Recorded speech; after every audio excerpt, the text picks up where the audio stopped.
This conference will now be recorded. So thank you everyone for taking time out of your day today to join us for our first public town hall meeting regarding the proposed temporary short-term rental moratorium.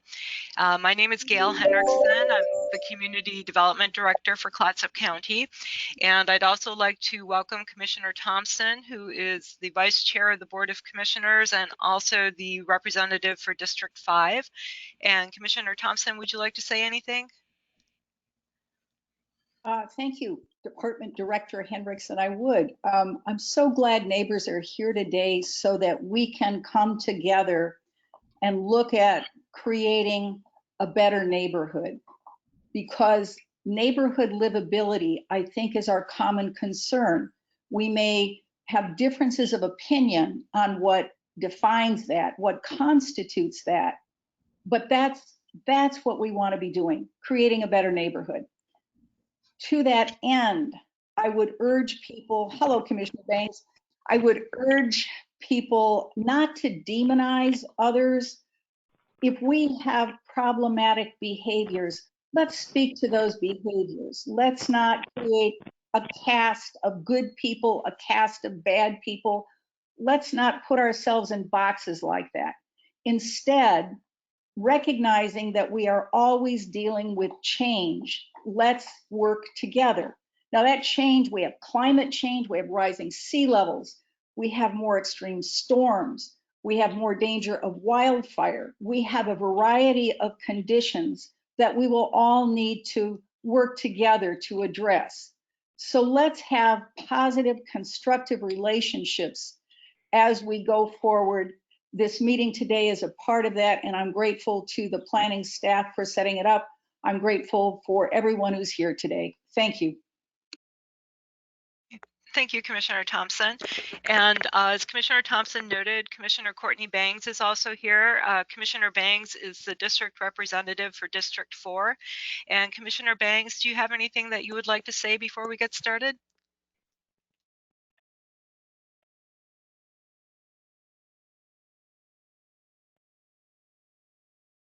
Muted.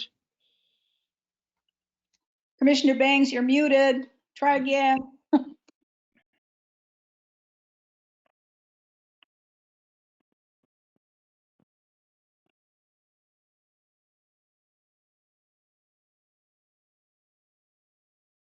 Technology gets the best of us some days. Well, it's a good listening opportunity, right? Okay, we will come back to Commissioner Bangs and see if once she gets her audio working. I don't see any other commissioners on the meeting right now. I know that Chair Quilo was unable to attend today, so we'll move forward at this point. So before we get started, just a couple of quick tips about working with GoToMeeting. I know most of us are fairly familiar with it by this point. We've used it quite a bit. But if you do have questions or comments, there is a chat box that you can use. And if you look on your screen where I have the yellow circle, you'll see a little speech balloon. And if you click on that, it'll bring up a place where you can type a question or a comment. And we'll be sure to get to those as we move through the meeting. Also, if you're on the phone, you can mute and unmute yourself by using *6. And if you are not speaking, please do have either your phone or your computer on mute. That helps everybody to hear more clearly. And also, finally, to make sure that everyone does have a chance to speak and be heard today, if you could please wait until you're called upon if you're registered to speak. And at the end, there will also be a question and answer period as well. If anybody has any questions, please do put them in the chat box and we will get to those as well. A brief overview of what we're going to be talking about today. Our meeting is specifically to talk about the proposed moratorium. So it's not necessarily the time to talk about revisions to the ordinance itself, but just about the proposed moratorium that the board will be considering in August. So we'll go over background for that and talk about the timelines. Then we'll go through the written comments that staff has received. We'll go through the public comments for people who have registered. We'll talk about the next steps in the process and some of the upcoming meeting dates. And then we'll have time for some questions, and then we'll adjourning around 12:30 today. So thank you for your time commitment to this. So in terms of background, we have taken a long time to get to the path and the place where we are now. So back in February of this year, staff started a discussion with the board to talk about some possible revisions to the two short-term rental ordinances. That would be Ordinance 1702, which specifically governs the Arch Cape area, and then Ordinance 1904, which covers the rest of the unincorporated area of Clatsop County. So following that discussion, staff went back and made some additional revisions and came back to the board in April to get some additional direction. And at that time, the board had received a lot of comments from a diverse perspective of people talking about the issue of short-term rentals. And at the April 20th work session, the board did ask staff to take a break and step back from making revisions while we reviewed the comments and discussed the input that had been received. So when staff came back again to the board on June 1st, at that time, the board reviewed the timetable that you'll see on the right of your screen and directed staff to move forward with preparing a draft moratorium ordinance and to begin a series of town hall meetings, which is the first one today. We will have another one on July 16th as well. So in terms of our scheduling, the moratorium itself is potentially up to 6 months. And during that time, what staff would be tasked with would be working to get public input, looking at revisions to the two ordinances, seeing if there are areas where they can be combined, and what we can do to make the ordinance clearer, make the code compliance process easier to understand and more transparent, and just ways overall to improve the experience for everyone, because we realize that there are issues on both sides that need to probably be addressed in the ordinances that we have now. So one of the first steps that we needed to do is by state statute, we are required before adopting a moratorium to send a notice to the Department of Land Conservation and Development, which is known as DLCD. And that notice had to be sent at least 45 days prior to the final public hearing on the moratorium ordinance. That second final hearing is scheduled tentatively right now for August 25th. We did send our notice to DLCD on June 4th, so we've complied with that very first step that we needed to do to even move forward with this. In terms of the ordinance itself, it's going to be Ordinance 2103, and it would apply to all the unincorporated areas of Clatsop County and also to the urban growth boundary within the city of Gerhardt.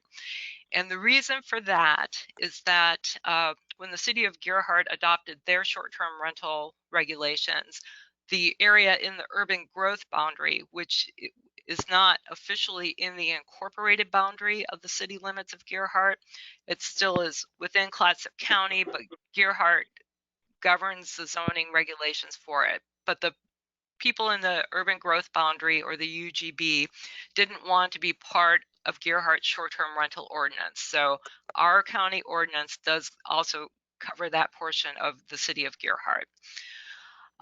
It would not apply to any properties that are within the actual boundaries of any of the incorporated cities in the county. And then under state statute, because the land that we're looking at as part of this moratorium is considered either urban land or urbanizable in the future, we can only start out with a moratorium that would last 120 days. The board has the option to extend that once we get closer to that 120 days. And in order to do that, we would need to send a notice to DLCD at least 2 weeks prior to an extension of the moratorium. So what would happen during the moratorium?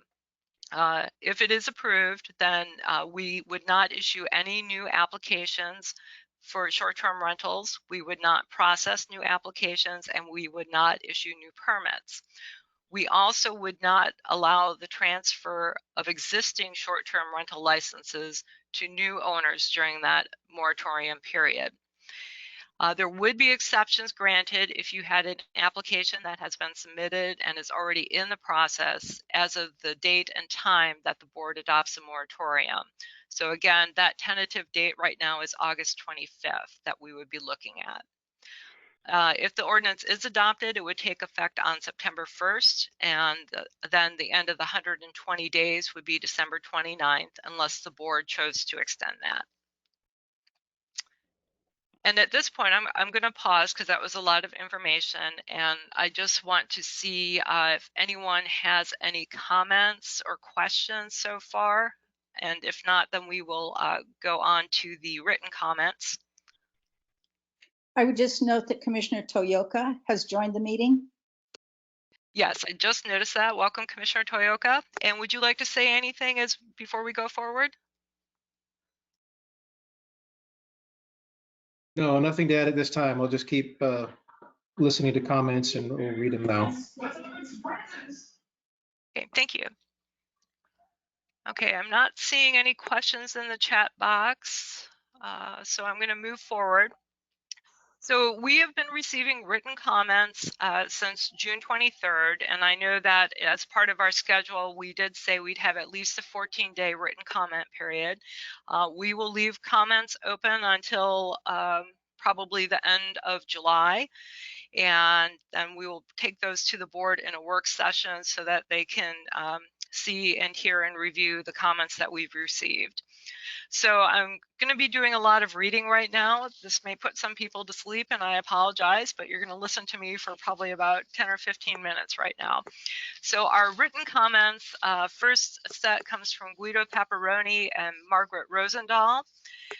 They write, "Dear Clatsop County Commissioners, we wish to provide public comment in support of a balanced community that includes short-term rental owners, refuting the statement made by the Falcon Cove Water District, known as the district, that SDRs cannot be supported by our current water infrastructure.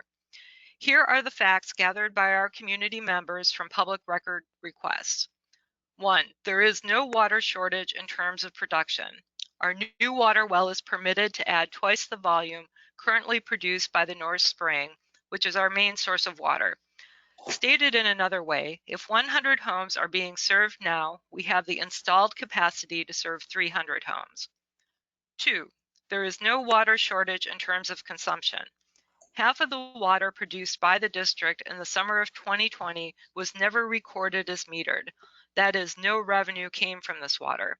This suggests that either massive leaks are present in the distribution system, effectively wasting half of the available water, or that the district decided to test water hydrants and other infrastructure during the critical summer months, therefore artificially increasing perceived consumption.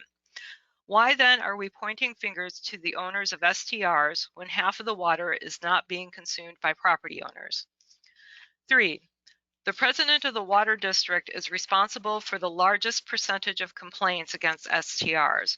Holding public office should be viewed as a privilege and not as a means to forward personal agendas by advancing false narratives of excessive water consumption and then stacking the odds against STRs by submitting complaints so their licenses are ultimately suspended. We urge the county to take the false argument of water shortages out of the STR discussion and connect the dots as to what is really at hand here. A small group of our community members have decided to weaponize access to water and in doing so limit the property rights of others. They have done so by abusing the independence of a water district where only permanent residents can vote. If the community at large can't vote them out of office because they do not get a chance to be heard through the ballot, then the county must make sure that they are not enabled by continuing to spread false narratives in order to change our ordinances. To state it again, there is no water shortage. To the district, we ask, find a way to work with your neighbors to seek a middle ground and stop using water as a weapon to limit development and property rights in our community. Public service is a privilege, and as elected public officials, you serve all of our community members, not just the few that vote you in. We challenge you to open up membership of the district's boards to owners of STRs and undeveloped lots. This would be an honest first step to building an inclusive community. Maybe it is also time for the president of the district to resign so we can start a clean slate and mend relationships with our neighbors. Okay, our next set of comments comes from Linda Christensen. She writes, "The rentals in my neighborhood just exhaust me with the disregard to normal and courteous behavior. Litter, illegal fires, climbing on the rock outcroppings occupied by birds, leaving dog poop and dog poop bags on the beach, unleashed dogs chasing people on the beach. It goes on and on. If you want to have rentals, please make regulations to require that any renter sign legal paperwork that they understand and will comply to all regulations, which are spelled out on the document with great detail. Then create a special tax to pay for enforcement officers to patrol the neighborhoods and beaches. Establish huge fines. These should not be occasional patrols, but several times per day, including the nighttime when so many illegal fires are set and left to burn overnight unattended. Rental people are also very disruptive to the wildlife who live at or near the beaches. Our homes and property are all at risk, while these careless people would simply drive away and leave us with complete disaster. Renters have proven over and over that they are irresponsible and uncaring. Arch Cape limitations of one rental in any 1 week period is good, and this should not be loosened. Nightly rentals would not be compatible with a neighborhood environment. Nightly rentals are for the larger cities along the coast. We do not have the services, and the situation would be just take from the neighborhood. The neighborhoods would just lose with no upside at all. If you want one regulation, then address nightly versus weekly rental based upon the population of the town, limiting small neighborhoods such as Arch Cape and allowing nightly rentals in larger cities like Seaside and Astoria. On-street parking should be handled in the same manner by linking the regulation to the population of the area. I would shudder if the renters could line the streets with cars in my small neighborhood. It is bad enough seeing how many people they cram into one rental with a limitation. If you want to urbanize the whole coast, then one regulation would fit all situations. But if you believe that people should be able to keep quaint special areas where wildlife and humans can coexist, then please do not combine regulations for the sake of simplicity. I would personally prefer that there are no rentals allowed because the people renting are so incongruous to what life is like on a small street in a very special natural environment. I have not had one good experience with any of the renters. I know this will never happen, but please consider that what you decide will impact my life greatly. Thank you for considering my opinion on this subject. Okay, our next comment comes from Beth, and I know that Beth is here and will like to read her statement, so I'm going to put that one aside. Next, we had comments from Darlene and Rick Hess. They wrote, I support the development of the short-term rental moratorium until there is an ordinance regulating short-term rentals in unincorporated Clatsop County. The ordinance should limit the number, mainly a percentage, of short-term rentals in Cove Beach and limit the number of occupants per house. My wife and I purchased a lot and built our second home in Cove Beach in 1978. We were attracted to the natural beauty of the area and the lightly developed rural residential neighborhood. The increased development over the last 42 years has changed the quiet neighborhood we enjoyed. With the increase in short-term rentals, the traffic has increased greatly, and many of the cars are speeding and creating more noise, safety concerns, and creating a cloud of dust on the graveled brown road. Next, we had comments from Denise and Jeff Davis. They wrote, we are full-time residents in the Falcon Cove Beach community and would like to express our concerns again regarding the rapid increase in short-term rentals in our neighborhood. Thank you for this opportunity. We are concerned that the residential community in which we had planned to retire and enjoy the company of long-term neighbors has, in the nearly 5 years that we've owned here, grown from less than 5% short-term rentals to about 1/3 short-term rentals, and until the current moratorium, still growing. We are concerned when we constantly see strangers walking or driving speedily on the community's roads, and even sometimes walking through and driving on our own property. To highlight the number of strangers we're experiencing, just in the past 3 weeks, the house next to ours has had about 5 different tenants, most staying only 3 nights each, with new occupants arriving the same day the previous ones left. We feel certain you would not want so many transient occupants in the houses next door to your own.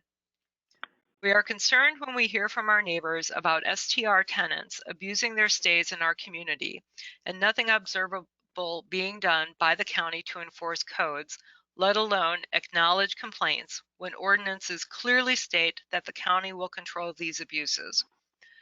We are concerned that commercial interests are allowed to do business here in a CR zone restricted to residential use only.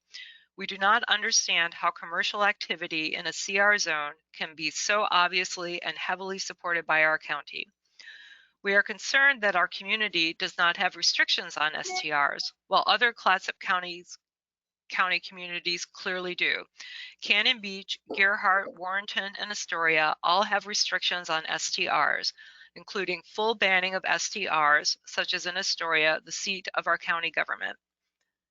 Since sunsetting STR activity or prohibiting STRs in certain parts of neighborhoods has been legally accomplished in other nearby Clatsop County communities, there's no legal reason it can't also be done in Falcon Cove Beach too.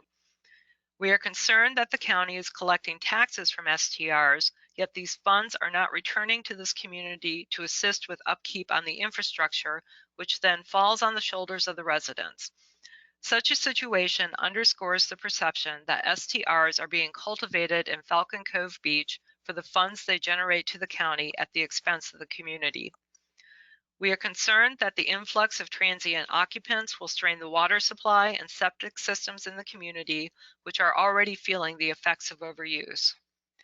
We are concerned that our community is already ceasing to be a neighborhood and is becoming a resort. We did not invest our life savings into our home to have to live in a resort. We hope that the commissioners will protect the interests of county residents instead of people who reside outside the community who do not have a vested interest in the good of our neighborhood. We would like to see immediate cessation of new short-term rental permit issuance within our residential area, a limit to the number of different tenants allowed in any existing short-term rental in a given time period, preferably something like once in every 14-day period as Cannon Beach has implemented, a cessation of renewals as permits expire, improved monitoring of short-term rentals, and more effective response to complaints about tenants. We appreciate the moratorium you have called to learn more about this issue. We hope you will faithfully represent the people who actually reside in Falcon Cove Beach and in Clatsop County by taking steps to curb the growth of STRs in our CR zone community. We appreciate the board's considering our perspective and our recommendations. Thank you for your attention. Okay, then we also had comments from Linda Ironman, and then I'll read Beth Radish's. Her audio is not working. So from Linda Ironman, we heard, Dear Commissioners, County Manager, and Community Development Director, the following comments are submitted on behalf of the Arch Cape Falcon Cove Beach Community Club, also known as the Community Club, a neighborhood association in existence since 1966 dedicated to maintaining livability and a sense of community in Arch Cape, Falcon Cove Beach, and Clatsop County Southwest Coastal Region. Please enter this email into the record. 1. The Community Club supports a moratorium on new and renewal short-term rental permits until a study has been completed to identify, analyze, and balance the impacts of short-term rentals on the residential neighborhoods in which they are located. The Community Club urges the county to recognize short-term rentals for what they are: that is, commercial activity being conducted within zones which are exclusively residential. The majority of STRs are being operated as businesses with off-site property managers, online booking systems, and unlimited guest turnover. 3. The community club has previously advocated for treating STRs as type 2 conditional uses, and we continue to believe this makes good sense because it would provide for neighbor notice and input prior to a short-term rental permit being granted, and also would allow the county to set conditions of approval tailored to the specific community, location, and accommodation. 4. The community club asked the county to recognize that short-term rental regulations may need to be crafted to match the various communities in which they are located, and that one size may not fit all of unincorporated Clatsop County. 5. The community club adamantly opposes any change that would shorten the 7-day guest turnover rule for Arch Cape, in existence since 2004, and the primary reason complaints are relatively few in Arch Cape. We believe the county would benefit from extending this rule to other rural residential communities. 6. The community club is mindful that many hotels, motels, inns, and other commercial accommodations in the county depend on revenue from overnight guests, and we believe short-term rentals should not be in competition with these businesses. Reserving short-term rentals for longer stays, as is done in Cannon Beach and Arch Cape, would ease the problem. Oh, And I'm okay. sorry, I'm muting some people here, sorry. Okay, number 7. Finally, the community club hopes the county will include members of the public in any committee or task force formed to work on this important issue. And we request that a member of the public from Arch Cape and a member of the public from Cove Beach be among those with a seat at the table. Thank you for considering our comments, and we look forward to working with you as this process moves forward. Okay. And then finally, from Beth Radich. First off, I think it's important to remember this is a residential neighborhood we are talking about. And before that, she actually wrote, "My family lives in Falcon Cove. We have a young child, and I am a community volunteer." First off, I think it's important to remember this is a residential neighborhood we are talking about, where real families live and spend time and deserve to have a safe and healthy community. I also think it's important to begin by dispelling a few intentionally distracting myths circulated by some STR business owners. Transient rental businesses are not about accessibility to the beach or sharing or any of these tactics the STR business owners want to throw out as distractions to the real issues. With the notable exception of our great neighbor Carolyn and her always helpful friends, it's not rental business owners who build and repair public beach accesses or clear the culverts when the roads flood or spend days clearing the downed trees after a storm. It's residents who do these things for the community, and the public benefits as well.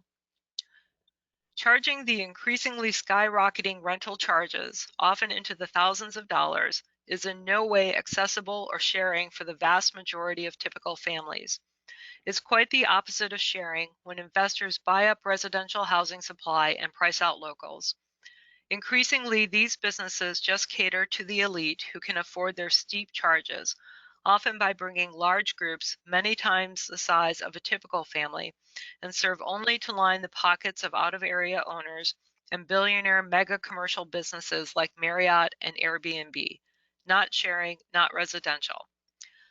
Some STR owners are using an obvious and dangerous distraction tactic to blame the messengers. Despite the resident tax-paying voters not being included in the initial process, we have consistently, conscientiously, and respectfully communicated our experiences and inputs to the commissioners and the county planning director. And while there is now a nominal process for reporting STR violations, the business owners complain about the reports instead of resolving their issues. Don't blame the messengers for problems you create. Instead, don't break the rules you signed up for. Do recognize you are running a business in a residential neighborhood and you are choosing to be absent. The conditions of your permit and the actions of your customers are your responsibility. Distraction tactics aside, let's talk reality.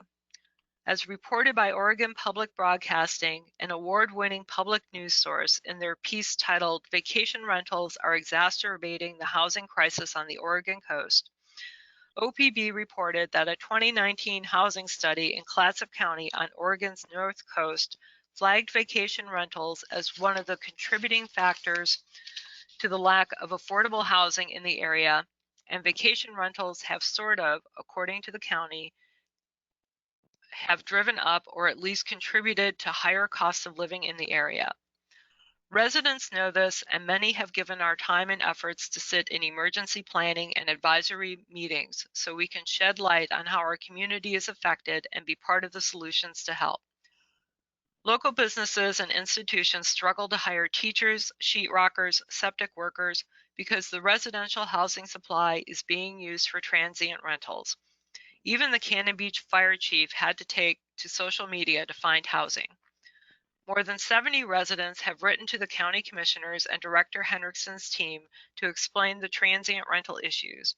And now transient rentals number over 30, about a third of the homes in this residential community. In reality, there is nothing residential about transient use. These are commercial businesses, typically involving mega corporations. County tax differentiates the way they tax the rentals. It's different from residential.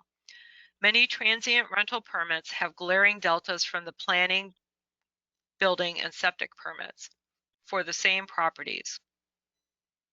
How, and more importantly, why can a building and septic permit document a property as a 2-bedroom for occasional use, mandating a septic change for any altered use, and magically the transient rental permit calls the same property a 3-bedroom and allows 8 or even 10-person occupancy, 3 or 4 times the average family size? Given the septic rules are to ensure health and safety, why are these discrepancies being allowed?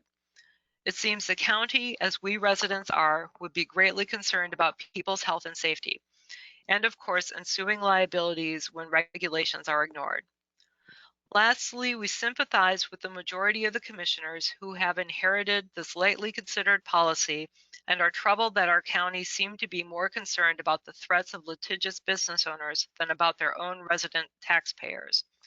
We support a moratorium because the exponential proliferation of these businesses is unmanageable and unsustainable, and this Board of Commissioners and our citizens deserve the time to properly address STRs. The county can take heed of the positive examples of many nearby communities, including Astoria, Warrenton, Gerhardt, Cannon Beach, and many more who have prioritized their residential communities. A couple of key quotes from the leadership in nearby communities.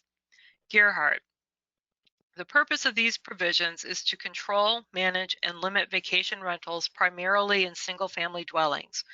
Because of their location in residential zones, their specific characteristics, and potential impacts, vacation rentals in dwellings in Gerhardt require special consideration so they properly operate with respect to the comprehensive plan and the objectives of the underlying zone districts.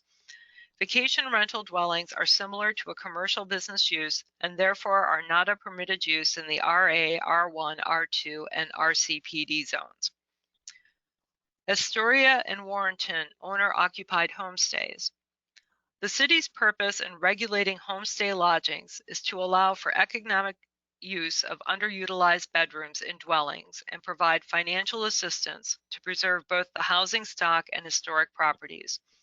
The license process ensures that facilities are appropriately located, meet zoning requirements, adhere to safety regulations, and don't reduce the number of potential long-term housing units. Thank you for including our inputs and for considering the positive examples of so many neighboring communities who have already dealt with STRs. And that concludes our written comment. Thank you everyone for your patience while I read those into the record. Next, we have several people who have signed up for public comment, and I'm going to call you off one at a time. So our first group of people would be Jim and Kathy May. And if you are on the line, Jim or Kathy, you can take yourself off mute. I do not see them.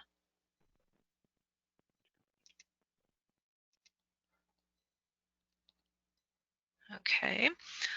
Next on the list is Vivian Simon Brown.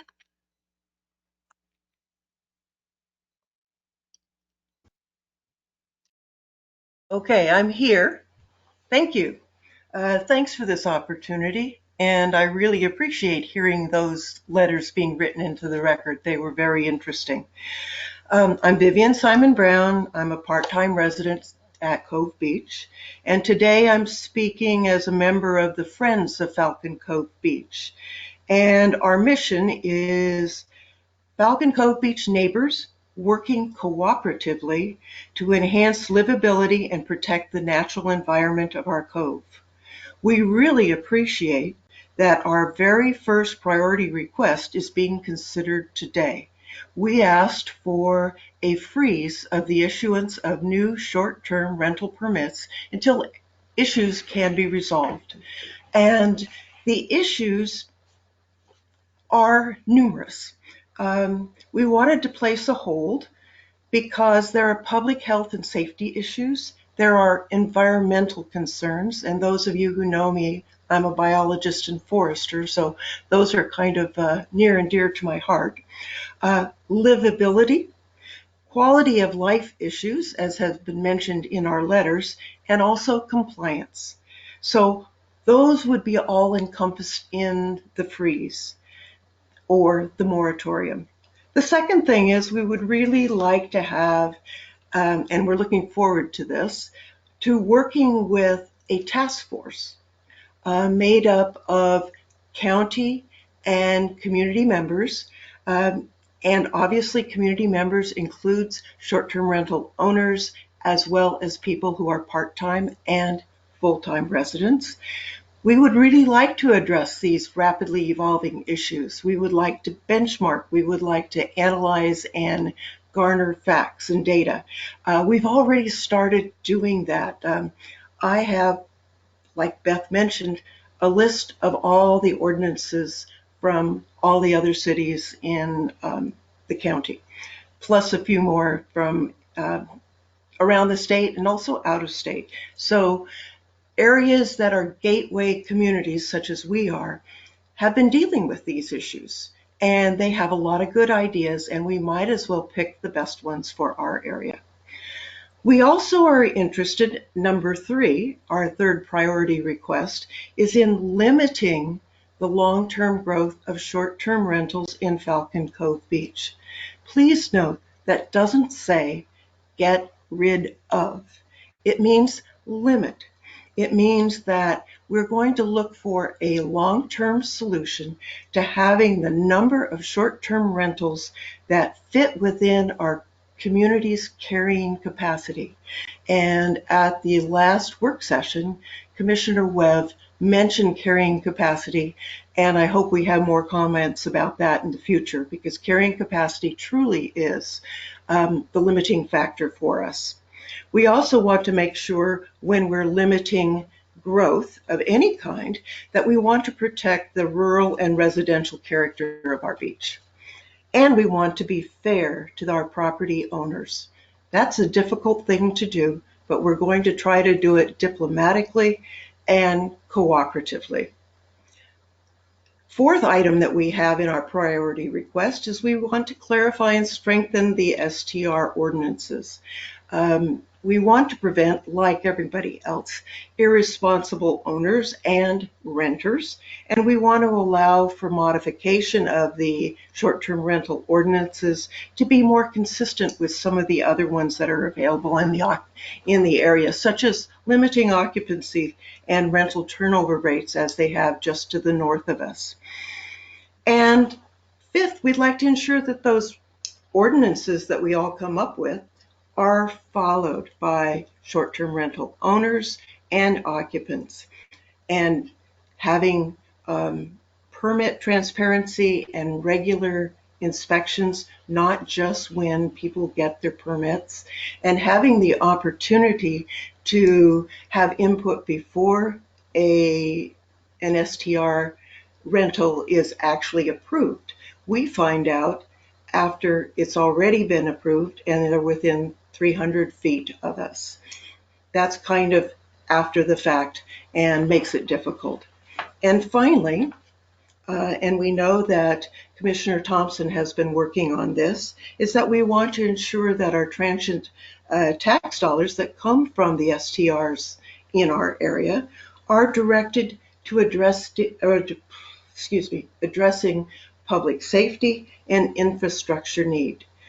We're aware that Falcon Cove Beach is a difficult beach. It's not a wide open beach like Cannon Beach or Seaside or in the Astoria area. It has rip currents. It has high tides that cover the beach completely. It has, in storm surges, water knocks down our cliffs. So it's kind of a dangerous beach. And so we want to ensure that the people who are coming as visitors are aware and are safe when they are here. And of course, we want to maintain our roads. We want to find places where people can park, because right now there is truly no public parking. Wherever people park, they're actually parking on somebody's property. So that is the sixth thing that we want. So we have number one that's coming along right now. Thank you very much. And it sounds like, according to what Gail Hendrickson said, number two, having a task force to work on solutions and dealing with these issues, is number two is in the pipeline. So that's a really good start. Thank you very much for your time.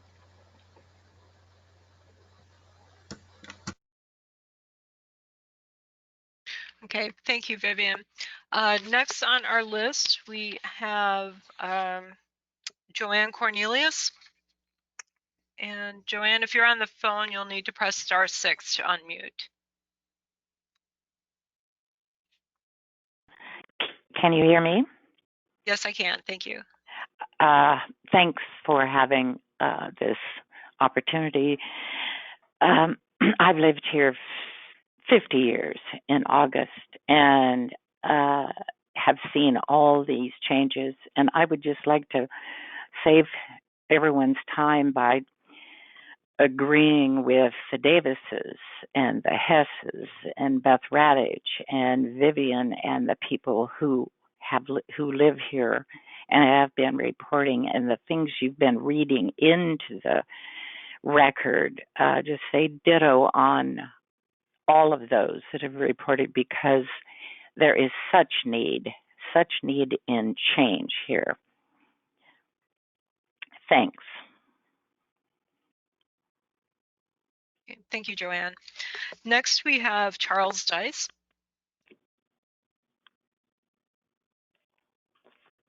Okay, can you hear me? Yes, we can. Thank you. All right, good. So I've submitted a letter to the Board of Commissioners, as well as the County Manager and Director Hendrickson, which I'm going to read from. So I'm providing this testimony as a concerned longtime resident of the Fountain Cove Beach community. I've been here about 20 years. And as someone who's been actively involved in the community and in the county over the same period, as well as a member of a newly formed organization called North Coast Neighbors for Neighborhood. This new organization has been formed to be more inclusive in terms of reaching out to other parts of unincorporated Clatsop County to include members from these communities, as suggested by several of Clatsop County commissioners in prior Board of Commissioner meetings on this topic, as well as from the southwest neighborhoods of Cove Beach and Arch Cape.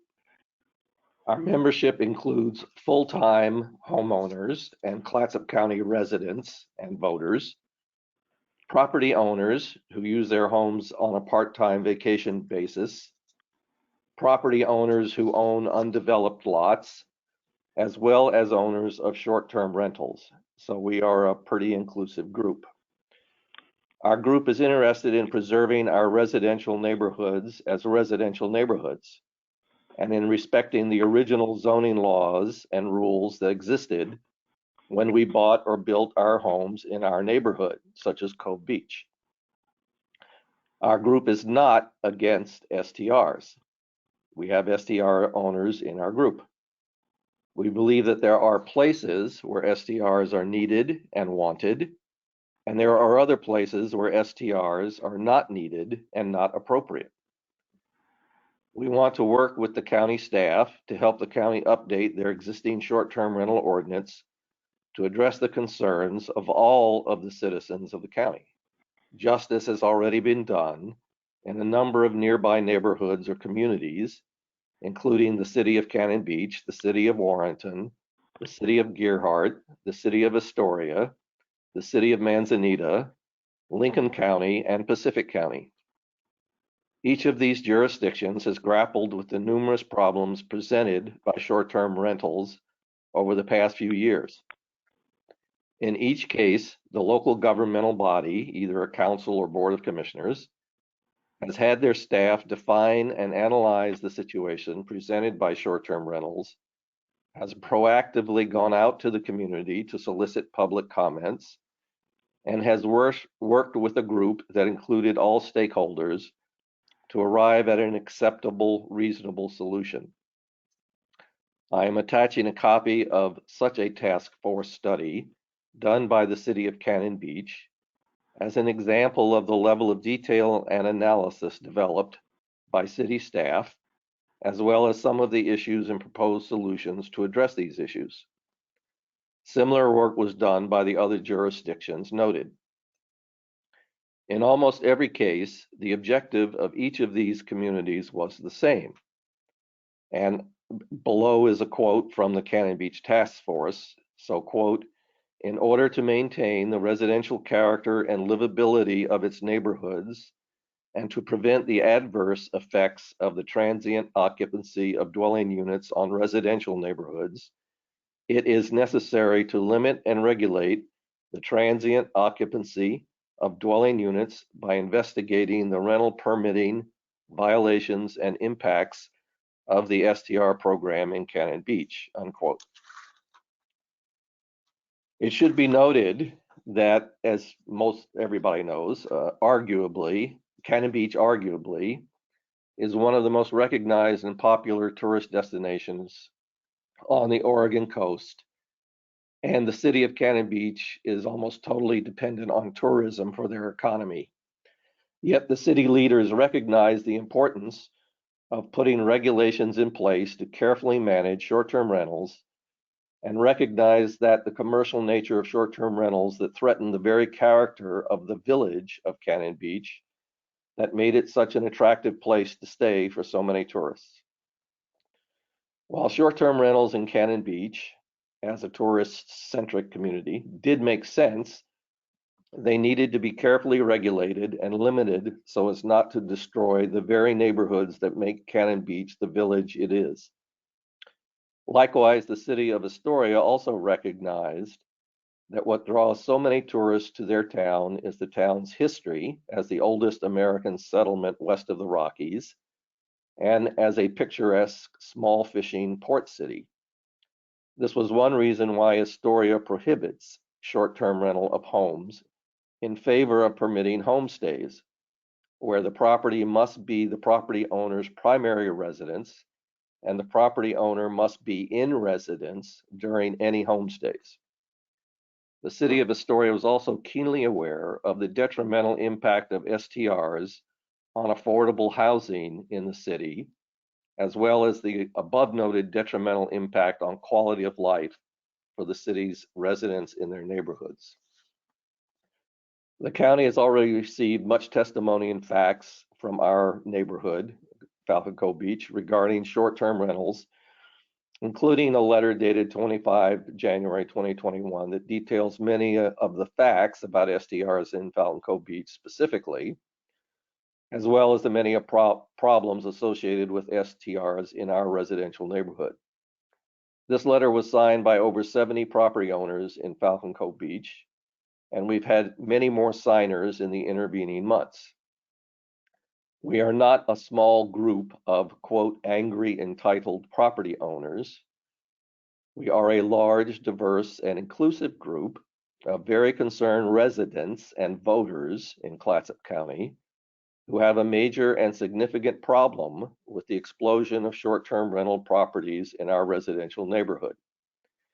We really do expect the Clatsop County Commissioners to do what they were elected to do, and that is to listen to the residents and voters in the county and to identify solutions to their concerns and problems.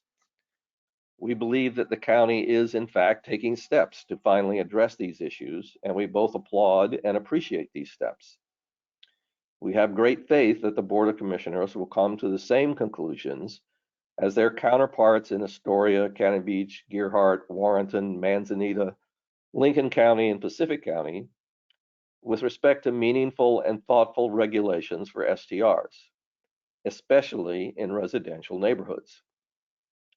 Clearly, there are a number of best practices that have already been developed and successfully implemented by each of these communities. This includes adoption of a moratorium on STR permits in both Pacific County and Lincoln County. So there's both an existence proof and a model to be followed. There's really no need to reinvent the wheel. To that end, we would ask that the Board of Commissioners adopt such a moratorium on STR permits while the county staff develops more appropriate regulations for STRs in Clatsop County. It really makes no sense to continue to issue such permits when it is clear that the rules must be changed. This will only expand the problem and increase the number of people adversely affected. Thank you for the opportunity to provide this testimony. Thank you, Charles. Our next speaker is Cameron LaFollette.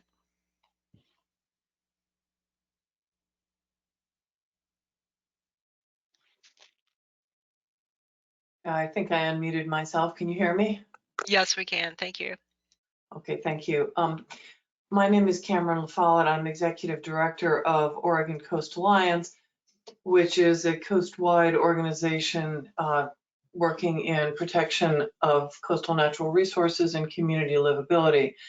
Since we do work on community livability issues, we have ended up dealing with and helping community members grapple with the issues around short-term rentals in several different communities up and down the coast, both in cities and in rural areas. And I don't want to repeat what everybody else has said, mentioning their concerns about STRs in rural Clatsop County, but I do want to stress that the problems of STRs, although they are similar in urban areas and more rural areas, including rural communities like Falcon Cove Beach or Arch Cape, as well as in really rural parts that are not and don't have clustered housing, they are somewhat different. And among the differences is that public safety issues are often much more to the forefront in more rural areas, because infrastructure, whether for parking, for sanitary sewer or septic, for stormwater, and even sometimes for electricity, are not as strongly built up. There isn't as much opportunity to just to plug into the existing infrastructure network as there is in urban areas. So there's much greater public safety, public health and safety issues in rural areas, which also includes water. Many rural areas are on wells or on small local streams for their water, and the greater use of STRs in terms of number of people is frequently places a major strain on local infrastructure, including water.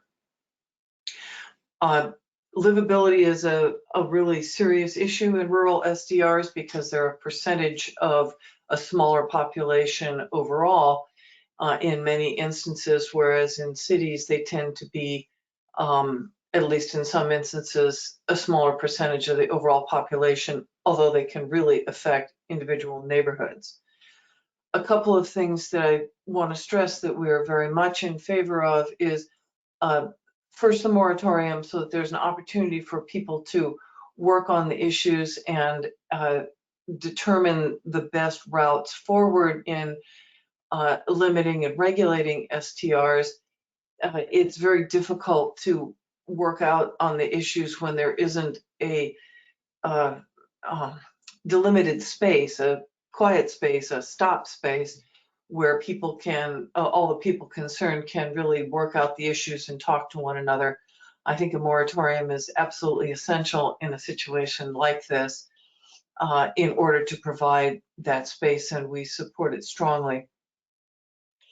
Second, we also support the creation of a task force that would range across different interests in the communities in rural Clatsop County, both geographically and in terms of having STR owners, part-time residents, full-time residents, neighborhood activists, the people who are really involved and touched to the quick by the STR questions. And third, I would suggest that in this moratorium period, the county consider not merely doing a better job with enforcement of existing ordinances, nor putting the two existing ordinances together and eliminating the differences that currently exist between them, but looking for other options and additional options that can help regulate STRs. And there are many tools already in the toolkit. As others have mentioned, quite a few other communities have come up with different solutions. STRs could be treated as bed and breakfasts legally, and those kinds of regulations apply to them. The zoning could be, and we think should be, dealt with much more closely, especially in Cove Beach, where STRs are not explicitly listed as a use, and therefore under regular interpretive requirements of land use law means that they should not be allowed. They're not specifically listed as an allowed use, therefore they are not allowed. And there are many other options, including caps and different what do I want to say, strengths and provisions in the licensing provisions. But none of those things can be really worked on closely and carefully and responsibly without I think as one of the commissioners mentioned last time, a timeout for everybody to be able to work on them together without the constant approval of new STRs when rules are in the process of being changed. So thank you very much for the opportunity to speak. Thank you, Cameron. Next is Rick Smith.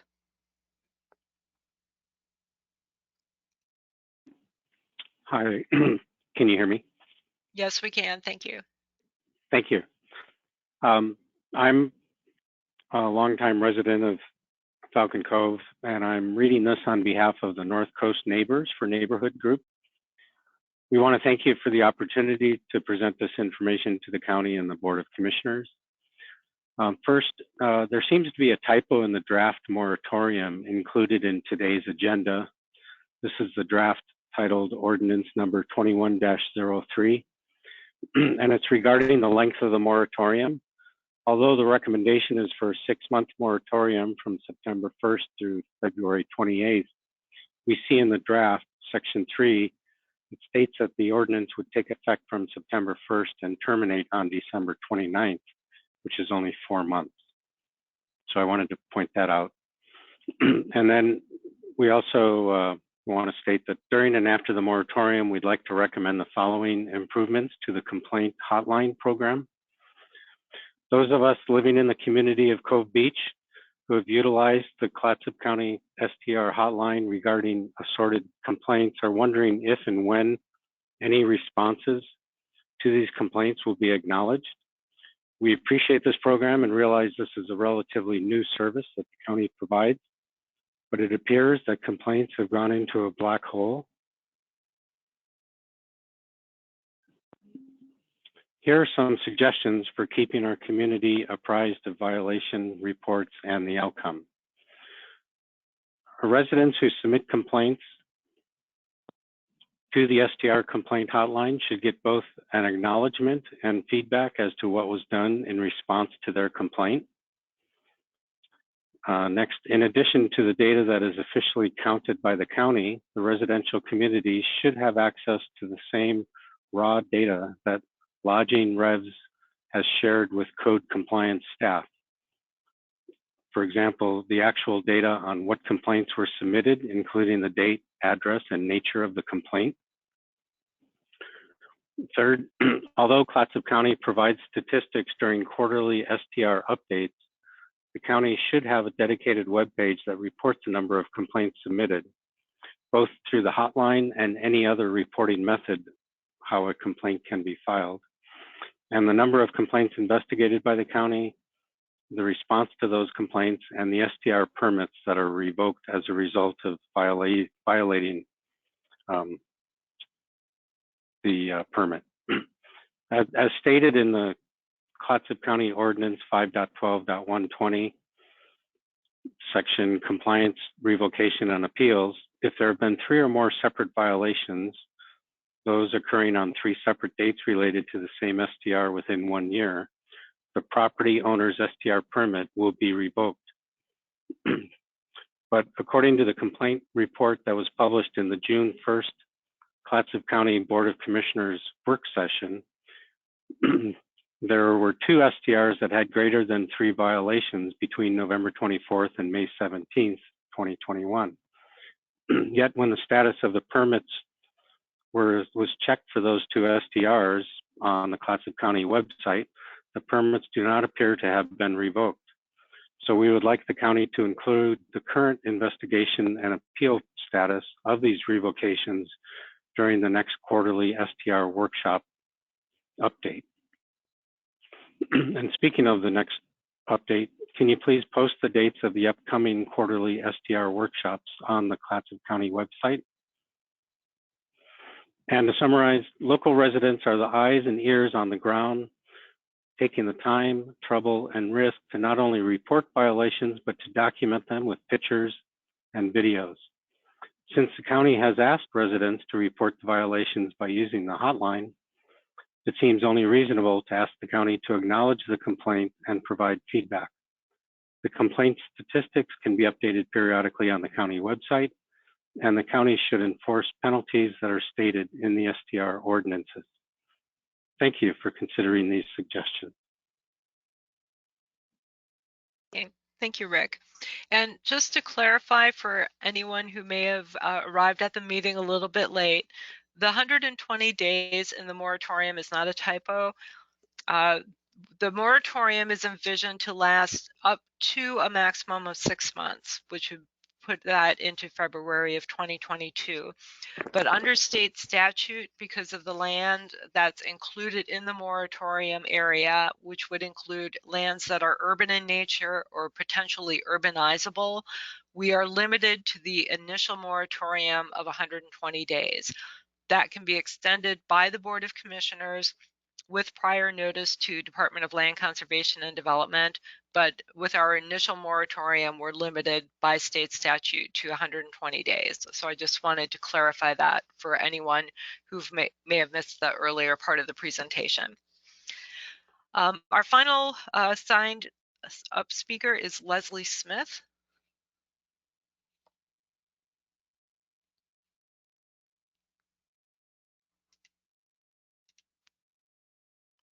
There. Hello? Yes, now we can hear you. Thank you.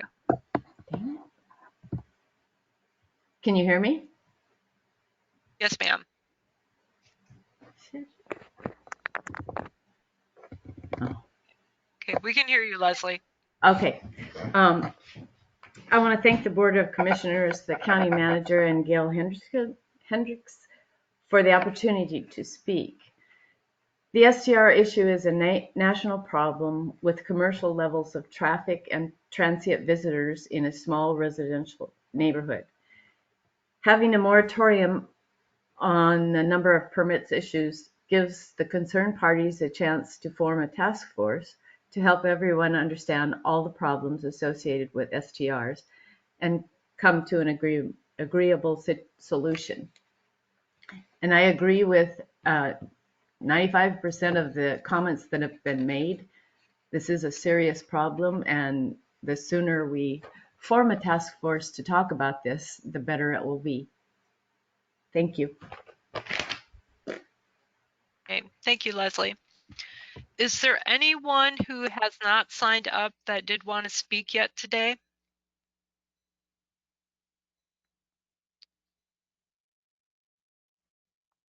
Okay, seeing none, we'll move on. So before we get to the question period, I just wanted to point out some of the next steps and the meeting dates that will be happening in the next 2 months. So next Friday, same bat time, different bat channel, we have a different link, but July 16th, 11 a.m., we'll have a second public town hall meeting just like this one to hear more public input on the proposed moratorium. On August 3rd at noon, there will be a Board of Commissioners work session, and staff will be bringing all the comments and input that we received today and next Friday to the board so that they can go through that again and review it. And then based upon the direction we get from the board on August 3rd, potentially on August 11th, we would schedule the first reading of Ordinance 2103, which is the moratorium ordinance, for a first public hearing. And then depending upon the outcome of that meeting, the second hearing would tentatively be scheduled for August 25th at 6 p.m. If a moratorium is enacted, we would then schedule future town hall meetings just along the same type of format. Possibly some of those might be in-person meetings, they may be virtual, but to then start reviewing revisions to the short-term rental ordinances. And those meetings have not been scheduled yet because we don't know how this timeline is going to play out. So that is somewhere I have the rest of my slides, but last one. So this is the question and answer period time, if there are any. In addition to myself, Monica Steele, the Assistant County Manager, is here. Jennifer Carlson, our Budget and Finance Director, and I believe our County Counsel is still here. She may have had to leave, but she was here. So at this time, this is really a chance to bring forward any questions you might have that weren't answered during the presentation.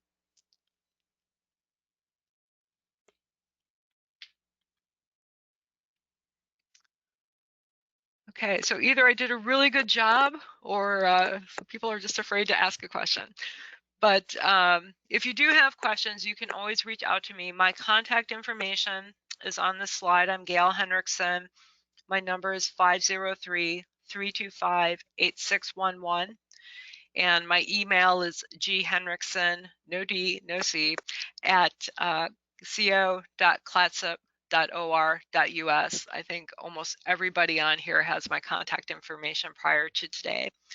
The written comments that were received along with the agenda package, and I'll put the presentation up from this morning, is all on the county's website. If you go to our website, which is co.clatsop.or.us, go to the calendar page and click on today's meeting, and all of the supporting documents, including the written comments and the agenda, are on that web page. And we'll be doing the same thing for the meeting next Friday as well. So seeing no more questions, I'm going to go back to the commissioners. While we were doing our public comment, I see that Commissioner Webb arrived. So I will start with her, and Commissioner Webb is District 3 representative. And Commissioner Webb, did you have any comments you wanted to make to the group? First of all, I'd like to thank all the people who have put in incredible hours and efforts and research to share their comments with us.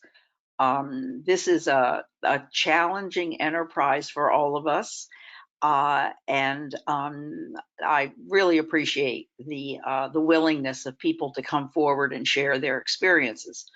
That's very, very valuable to us. And I look forward to working on this issue countywide. Thanks so much. Thank you, Commissioner Webb. Commissioner Toyuka, do you have any comments for the group?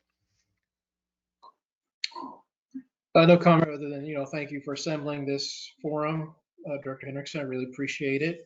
One question, though, is since it is a countywide issue, did we receive correspondence or phone calls or anything from anywhere else in the county, or is it all concentrated in Falcon Cove? The majority is, well, it's all Southwest coastal, majority being the Falcon Cove area. Okay. Nothing from any other unincorporated areas? So. No, sir. Okay. Perfect. Thank you. You're welcome.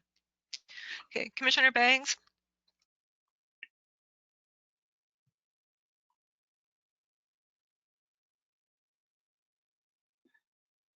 Okay, and we'll go back to Vice Chair Thompson.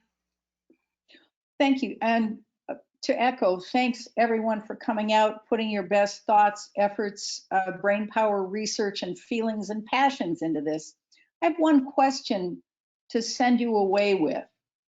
I've heard lots of complaints for a long time about the behavior of people who do transient occupancy, those short-term renters and their bad behavior. Here's what I would pose to you as a question for this group going forward. How do we define standards of behavior for everybody who comes here? For full-time residents, for part-time residents, for day trippers, for transient occupancy folk? How do we establish a common community standard for behavior? Because I think that's what's called for. If we're looking at how to model appropriate behaviors, what would those be so that we can hold ourselves accountable and then authentically hold everyone else accountable? How do we establish those community standards? I'd ask you, friends and neighbors, to consider the question of what are our community standards of behavior? Thank you, staff. Thank you, Commissioner Thompson. All right, so that concludes our meeting today. I'm sure I'll see many of you again next week at the same time, and I look forward to seeing you there. Thank you, everyone. Have a good day.